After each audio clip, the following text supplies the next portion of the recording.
4월 10일 국회의원과 지자체 재보궐선거가 코앞으로 다가왔는데요.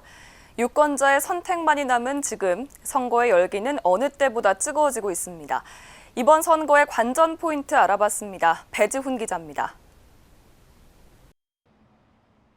4월 10일 총선이 다가오면서 후보들의 발걸음은 어느 때보다 분주합니다.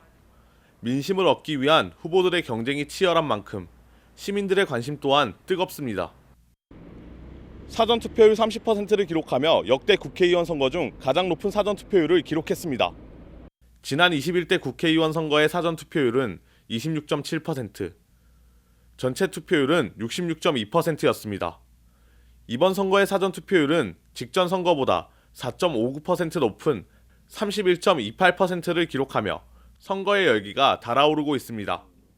올해는 특히 여야를 구분하지 않고 사전투표를 독려하고 있어 그런 분위기가 사전투표율에 영향을 미쳤을 것으로 보입니다. 그렇지만 전반적인 투표 참여 분위기가 높아진 것인지 아니면 선거일 투표율이 사전투표로 옮겨온 것인지는 선거일 최종 투표율까지 지켜봐야 할 것 같습니다. 이번 22대 국회의원 선거는 새롭게 추가되거나 바뀐 것들도 많습니다. 사전투표함 이송 과정 전반에 경찰이 입회하고 검표의 정확성을 높이기 위해 수검표를 진행하는 등 절차가 늘어 개표 시간도 최소 2시간에서 최대 3시간까지 증가할 것으로 보입니다. 사실 그동안에도 사전투표함이나 선거일 투표함 이송 과정에 항상 경찰이 호송하거나 동승해 왔는데요. 이번 선거에서는 그에 더해서 사전투표지가 배달되는 전 과정을 경찰이 입회하거나 동승합니다. 또 개표 과정에 수검표 절차를 도입했습니다. 심사 개수기를 이용해서 투표지 혼입 여부를 확인하던 것을 이번 선거에서는 개표 사무원이 수작으로 전량 유관 심사하고 심사 개수기를 이용해서 투표지의 혼입 여부와 매수를 다시 한번 확인하게 됩니다.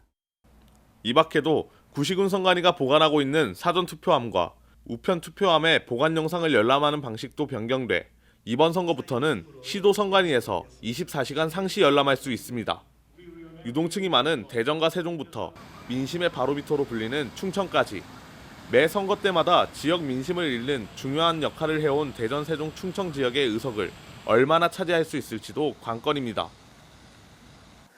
결국 지역 정치 안에서도 우리 대전 지역 안에서도 양당이 얼마만큼 나눠 가질 건가라고 하는 게 이제 사실은 첫 번째 관심인 것 같아요. 이게 전국적으로도 국정이 큰 흐름이 달라지는 상황이라는 건 대부분 인식을 하고 계신 것 같아요. 그래서 이게 정권 심판이냐 아니면 정권 이제 그 변화의 과정, 대통령 선거, 지방 선거에서 이루어진 그 보수 쪽의 변화 방향을 계속할 건가라고 한 그 흐름에 대한 관심이 이제 1차적으로 있는 것 같고요. 선거 기간 동안 후보들이 여러 공약을 내세우면서 치열한 경쟁을 펼치고 있는 가운데 지역민들의 가려운 곳을 긁어줄 수 있는 유효한 공약이 얼마나 있는지도 살펴볼 필요가 있습니다. 그래서 지금 이 선거 과정에서 어떤 것들 하나는 이 국가가 운영되는 방식을 어떻게 가져갈 건가라는 거하고 또 다른 쪽에서는 정말 어려운 사람들 문제를 어떤 식으로 해결해 줄 거냐라고 하는 거에 대해서 아마 각 당들이 어떤 공약을 당 차원의 공약들이 나올 거고요.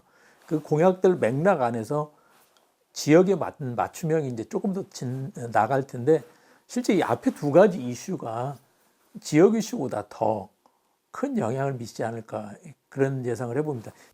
오는 4월 10일에 치러지는 제22대 국회의원 선거. 선거가 코앞으로 다가온 지금 대전, 세종, 충청의 민심은 어디로 쏠릴지 주목되고 있습니다. CNB 뉴스 배지훈입니다.